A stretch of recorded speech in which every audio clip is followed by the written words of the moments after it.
ಪುಲ್ವಾಮಾ ದಾಳಿಯಲ್ಲಿ ಹುತಾತ್ಮರಾದ ಸೈನಿಕರಿಗೆ ಗೌರವ ಸಲ್ಲಿಸಿದ ಆಟೋ ಚಾಲಕರು ಮೂಡಿಗೆರೆ ತಾಲೂಕು ಆಟೋ ಚಾಲಕರ ಮತ್ತು ಮಾಲೀಕರ ಸಂಘ ಸ್ವತಃ ಚಲಿ ಆಟೋ ಚಾಲಕರ ಮತ್ತು ಮಾಲೀಕರ ಸಂಘ ಮತ್ತು ಸ್ವಾಭಿಮಾನಿ ಆಟೋ ಚಾಲಕರ ಮತ್ತು ಮಾಲೀಕರ ಸಂಘದ ವತಿಯಿಂದ 2019 ಫೆಬ್ರವರಿ 14ರಂದು ನಡೆದ ಪುಲ್ವಾಮಾ ದಾಳಿಯಲ್ಲಿ ಹುತಾತ್ಮರಾದ ಯೋಧರಿಗೆ ಮೂಡಿಗೆರೆ ಅಮರ್ ಜವಾನ್ ಮಾರಕದ ಬಳಿ ಗೌರವ ಸಲ್ಲಿಸಿದರು.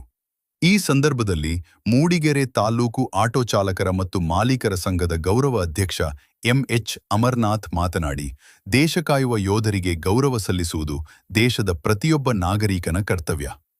ದೇಶದ ಜನ ರಕ್ಷಣೆಗಾಗಿ ತನ್ನ ಪ್ರಾಣವನ್ನೇ ಅರ್ಪಿಸುತ್ತಿರುವ ಯೋಧರಿಂದ ನಾವಿಂದು ಸುರಕ್ಷಿತರಾಗಿದ್ದೇವೆ. ದೇಶದ ಪ್ರತಿಯೊಬ್ಬ ಪ್ರಜೆಯೂ ದೇಶಪ್ರೇಮವನ್ನು ಬೆಳೆಸಿಕೊಳ್ಳಬೇಕು. ಉಗ್ರವಾದದಿಂದ ಇವತ್ತು ದೇಶ ಸಂಕಷ್ಟದಲ್ಲಿದ್ದರೂ ಯೋಧರ ಪರಿಶ್ರಮದಿಂದ ಉಗ್ರವಾದ ನಶಿಸುತ್ತಿದೆ. ದೇಶ ಅಭಿವೃದ್ಧಿಯಾಗಿ ಸಾಗುತ್ತಿದೆ ಎಂದರು.